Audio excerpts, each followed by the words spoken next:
آپ کو انتہائی افسوسناک خبر سے آگاہ کرتے ہیں۔ اسلام آباد میں ٹریفک حادثے میں رہنما مسلم لیگ نون طارق فضل چودھری کا بیٹا جاں بحق ہو گیا ہے۔ آپ کو ایک بار پھر سے آگاہ کرتے ہیں۔ اسلام آباد میں ٹریفک حادثے میں رہنما مسلم لیگ نون طارق فضل چودھری کا بیٹا جاں بحق ہو گیا ہے۔ ذرائع کے مطابق اسلام آباد کے علاقے 7 ایونیو پر نون لیگ کے رہنما طارق فضل چودھری کے بیٹے انزا طارق کی گاڑی بے قابو ہو کر کھمبے سے ٹکرا کر الٹ گئی۔ پولیس کا کہنا ہے کہ ٹریفک حادثے میں طارق فضل چودھری کا بیٹا شدید زخمی ہوا جسے پمز اسپتال منتقل کیا گیا مگر وہ جانبر نہ ہو سکا۔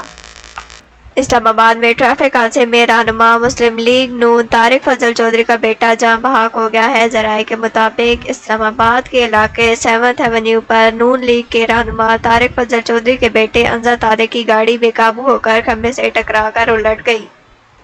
پولیس کا کہنا ہے کہ ٹریفک حادثے میں طارق فضل چودھری کا بیٹا شدید زخمی ہوا جسے پمز اسپتال منتقل کیا گیا مگر وہ جانبر نہ ہو سکا۔